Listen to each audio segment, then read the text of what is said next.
Indeed, you read the title right. Jesus and the Cigar Man. Hi, this is Stan Husted of the Jesus Entrepreneur Experience, brought to you from the Christian Entrepreneur Network. A little 20-minute program, oftentimes some deep learning, sometimes a touch of lightness, but always something that you can learn and think about that will help you perform at your best and make your mark in the marketplace as a Christian entrepreneur. One mentor once told me this. He said, if you really want to understand how to go about the Jesus study, it's about character. He said, first of all, Jesus will introduce us to the very character of God. Then, secondly, Jesus, by his very character, will teach us how to live right here on planet Earth. And then thirdly, with a smile, you're going to find that Jesus might be just quite a character. Quite a character indeed. Well, I remembered that when I had a talk just recently with Jimmy, the Cigar Man. And this is a little program, which I think you'll enjoy, about Jesus and Jimmy, the Cigar Man. And the program starts right now.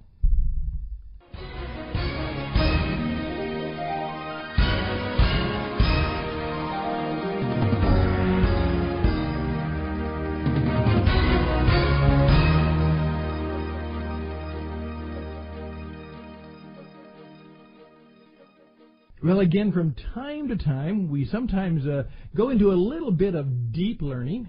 Sometimes we invite a guest to come, and sometimes we just want to have a little bit of fun. And I found a guy basically doing all three of those things. I heard about his program. I read his program. I then rebroadcast his program, and now here he is live. So, Jimmy, you were the guy we talked about some time ago, so tell me who you are, and then for those who are new, tell me what in the world did you talk about that was so interesting? Well, I'm glad it's found interesting by people. So, as I said in the article, my name is Jimmy Lewis. As I said in the article, my graduate school experience was a bit different than most people's in that while I was getting my master's degree, I also managed a cigar shop. Say that again? Exactly. Yeah, while I was getting my master's degree, I managed a cigar shop, and we actually had a weekly Bible study there. We fostered community, got older guys, younger guys, college-aged guys, older men in the community, all of us coming together every day, and then once a week for Bible study specifically. Just live life together. So what we have here, ladies and gentlemen, we have new things. People who create new opportunities, that's what an entrepreneur does.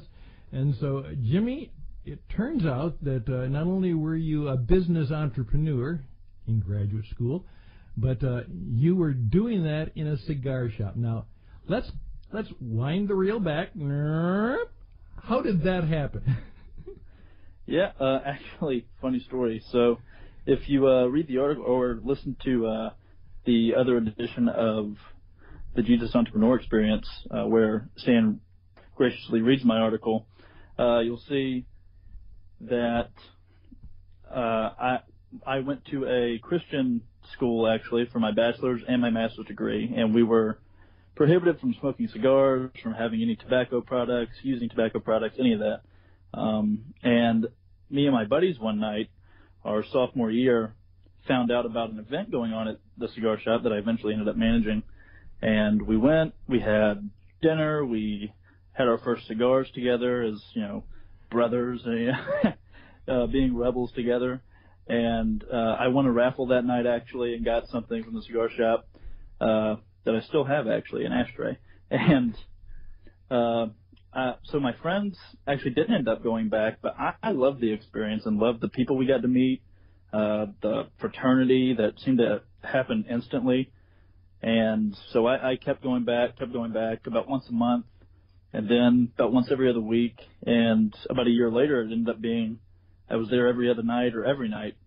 And one night I was leaving the shop, and the manager at the time walks out with me, and he says, "Hey Jimmy, you mind if I follow you out for a second?" I was like, "Yeah, sure."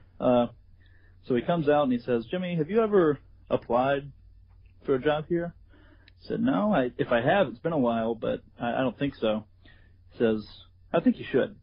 So, so apparently they'd taken a liking to me in some capacity, and I applied for the job. I got the salesman job, and about a year after that, the manager at the time was moving for another opportunity elsewhere, and so he recommended me for manager, and thank God I got to become manager there.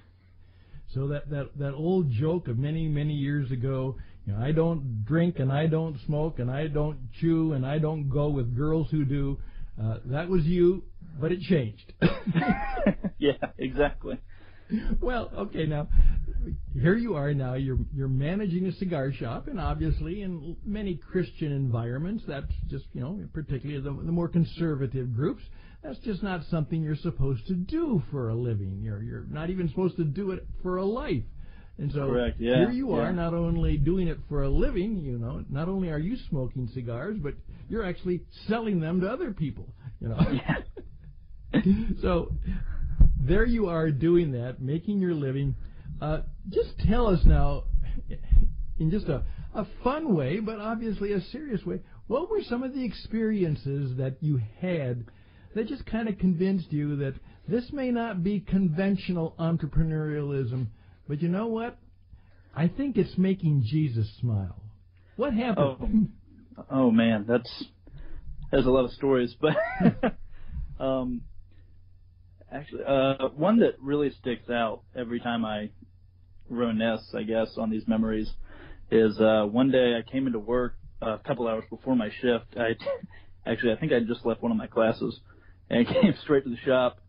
And I walk in and there's a few of my friends sitting there, and all of them during the day, it was typically guys, 55 and older, because everybody else is in class or at work, and so it's all the retired gentlemen there. And so I walk in, it's 4 or 5 retired guys sitting at the front table, and it's a Catholic priest, a Norse pagan, a rabbi, and myself. Run that motley crew by me again. It's something else.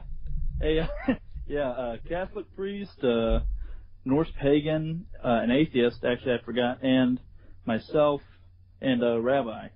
Okay. So I sit down at the table and immediately notice this crazy phenomenon that's happening. And we're all just sitting down talking about life, talking about how families are doing, how my classes are, how their families are, and then inevitably, because we all know each other well and we all have different religious backgrounds and beliefs, we get into that conversation, and it's just very civil, very polite, very gentlemanly, very respectful. And even though everybody walked away from the table still holding the same beliefs, we were able to respect one another and each other's beliefs in a way that I don't know if we could have in a separate context. So there's one. Another is actually from the Bible study that we had every week. That's a delightful idea. Bible study and cigars. Yeah. The Bible study was actually, the title of it was Authentic Manhood. And it's all about, the whole series is about basically framing your life after Jesus's and being a man after God's own heart, like David, being modeling your life after the 33 years that Jesus lived as a man on this earth. So that was what we were teaching. That's what we were trying to get at with everyone. So in that, there were so many times where there'd be 20, 30 people in the room, and I was there every day, and I only knew 10 or 15 of them. And so there'd be 15 or 20 people there that I'd never met. And it was so crazy to me to see how open and willing men were to open up to other men about their families, about their work, about their classes, their romantic lives, their legal issues, whatever it was, just because they trusted us, because we were coming together for the same thing. And it wasn't tobacco, it was Christ. And it was, I guess because it was a taboo atmosphere in such a Christian culture, people felt more open and able to express themselves, express their inner thoughts, and not be judged for it. I think, that's what particularly struck me, is usually when you go to a Bible study, I'll be very clear about that. That's some of the reasons I sometimes just don't particularly like to go, because basically I can study on my own or I can listen. But, people tend to close up, and there doesn't seem to be that real authenticity. But what you are expressing is the fact that, quote, we're doing something a little bit naughty. Yeah. As a result of that, the ability to be authentic was incredibly enhanced. Yeah, it's about Jesus, but it's also about a good cigar.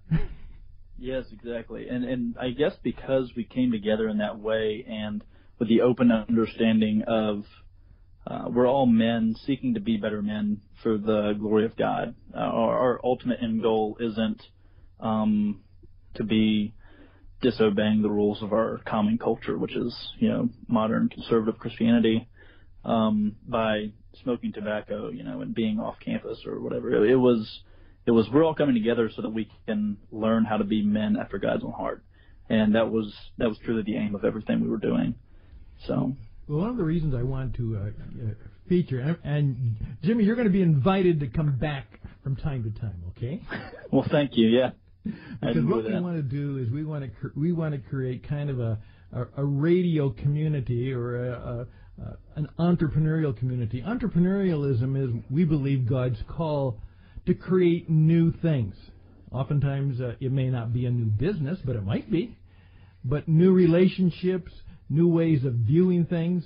That's why we say God wants us to be continually doing what He does, and that is to create new things and fix old things, and to empower people to flourish. And it appears to me that by inviting people for a good cigar, some commonality in that all of a sudden commonality led to all kinds of different things, but they all came together in sharing one another and in experiencing Jesus, which is what we're all about on this show. Yes, yeah. C.S. Lewis actually has a quote. I'll paraphrase it. I don't know it directly, but it's essentially that friendship isn't so much about the people in it, but about the things that bring them together. And he says that friendship occurs when two people mention the same thing or look at the same thing and say, "Oh, you too? I thought I was the only one." And that's exactly when you walk into a cigar shop or whatever your hobby is, wherever you go, it's so you have something in common. You light up a cigar with somebody else, and you immediately have that fraternity because you both have something. Only 8% of the American population smoke cigars, so there's not many of us to have fraternity with. But when you see somebody doing it, you immediately have something with them, no matter how fickle it is, but it opens up the door for deeper conversation and deeper relationship. So that can really blow away the smoke. Exactly, yeah. Well, that's particularly what I particularly got from that, too, and that's why I want to share it with you who are thinking about this. An entrepreneur is always looking for ways to establish. You're in life and you're in business, and you're always looking for ways to establish commonalities with all kinds of people. You can't restrict your life, your business, to saying, well, we only deal with these kind of people. That's something that maybe, unless you've got a really big group of these kind of people, you can't do. And I would just very much said Jimmy was showing us a way in some very, somewhat to other people, outrageous ways, but a very good way to find commonality wherever you can, and that's where things get shared. I love the quote by Lewis. That's what friends are. It's not because of the people, it's what they share in common. Great insight. Yes. And if the only thing you have in common with someone else is Christ and your relationship with Christ, then good news. You have the only thing that matters in common with that person. You have the ultimate thing to have in common with someone. So everything else can flow from that. There you go. Hey, thank you so much. By the way, I'm gonna say, okay, If you were going to give me a gift cigar, Jimmy, kind of mild, what would you give me? That's a good question. Yeah, something kind of mild. I would say either a Monte Cristo or probably a Perla Del Mar. A Perla Del Mar is really light, very creamy, really smooth, doesn't overwhelm you at all. So those would be great first-time cigars, or if you don't smoke often, definitely go for something lighter. There you go. See, you never thought you were going to get a good cigar counsel on the Jesus Entrepreneur Experience, but you know what? Jesus smiles. He loves in breaking rules. He loves in kind of sticking it to stuffy people, and he loves it when people come together and talk about the love of God. And I'm not going to say it, but I kind of think that maybe if he walked in the shop, he just might. Don't know, but he just might. Hey, Jimmy, give us a final good counsel as your life and business are going forward, and we'll send you on your way back to school and business and to the cigar shop. Yes, sir. Yeah, thank you. Regardless of what your business is, what your entrepreneurial gifts are, what you think you bring to the table, even in a cigar shop, even in a taboo culture, even in, now I'm in D.C., so even in a very closed off and abrasive culture to Christianity, where I'm the minority now. Yep. Regardless of how little you think you bring to the table or what your environment is, just be faithful to what you believe your calling is, and God will bless it. There you go. See, good counsel. Hey, thank you very much, Jimmy. We'll look forward to having you back on the Jesus Entrepreneur Experience. So all the best and blessings. Take care, and you heard it here first. How you yes, can sir. enjoy a good cigar and perhaps share the glory of God. Yes, Bye sir. for Thank now. you very much, Stan. I appreciate it. Yeah, I appreciate you too. Bye for now. Yes, sir. Bye.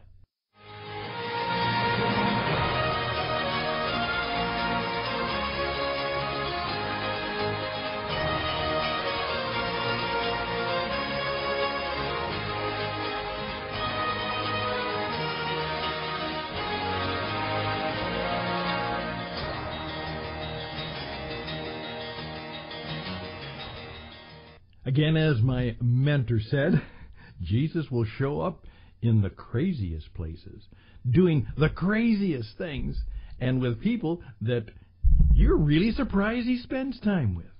Indeed, he's quite a character. And we appreciate that. It's something that makes me at least know that the faith we have is not some old tradition of ancient people. It is something that not only is that, but it comes to us and it can help us be and live right now. And that's what it means to be a Christian entrepreneur. We are grounded in the person of Jesus Christ, but then we have a whole series of life, relationship, and other adventures which will go well for us and sometimes not so well. But in spite of it all, as Jimmy the Cigar Guy said, be true to your call. Be true to your call. And whatever else happens, it'll go well with you. Again, my name is Stan Houston, and you can reach me at radioedge77@gmail.com, radioedge77@gmail.com. It's now your turn to tell your story on the radio, so we'd love to hear from you. Again, radioedge77@gmail.com, radioedge77@gmail.com. And learning things like this, experiencing people like Jimmy, is what it means and what it takes to make your mark in the marketplace today as a Christian entrepreneur. Hey, all the best and blessings to you. Till next time, bye for now.